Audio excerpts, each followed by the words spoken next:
আসসালামু আলাইকুম। আপনাদের সবাইকে হাফ মিনিট রেসিপির পক্ষ থেকে শুভেচ্ছা অভিনন্দন। আজকে আমি মিষ্টি কুমড়ো ভাজি করতেছি। এটা কিভাবে করলাম আমি প্রসেসটা বলে দিচ্ছি।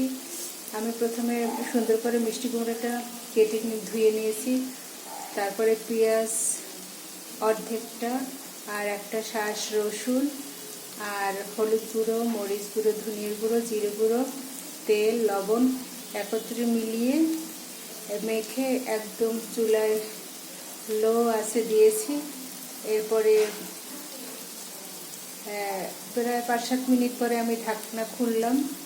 দেখুন কত সুন্দর হয়েছে। এরপরে আমি আরও 5-7 মিনিট একদম লো আছে রেখে দেবো চুলায়। পরে খুব সুন্দর সিদ্ধ হয়ে যাবে।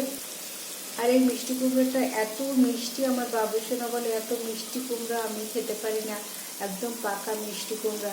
আর মিষ্টি কুমড়া যেহেতু হলুদ সবজি চোখের জন্য ভালো, শরীরের জন্য ভালো। আর আল্লাহর সৃষ্টি প্রত্যেকটা শাকসবজিতে ঔষধি গুণ রয়েছে। সবাই এভাবে যদি আমার মনে হয় রান্না করে খান, আমার মনে হয় খুবই ভালো লাগবে। পানি দিয়ে রান্না করলে সাধারণত মিষ্টি কুমড়োটা অত বেশি স্বাদ লাগে না, তবে এর ভিতরে যদি কয়েকটা চিংড়ি মাছ দেওয়া হতো তাহলে কতই না স্বাদ হতো। কিন্তু আমি আবার নিরামিষ ভোজি, তো তাই আমি নিরামিষ রান্না করি। আর আমার বাসায় যে 2 বন্ধু আছে তাদের আমি লবণ ভাত দিই, যা দেই, কিন্তু তাদের কোনো কমপ্লেন নেই। এজন্য আল্লাহর কাছে হাজার শুকরিয়া। সবাই ভালো থাকবেন, সুস্থ থাকবেন। আল্লাহ হাফেজ।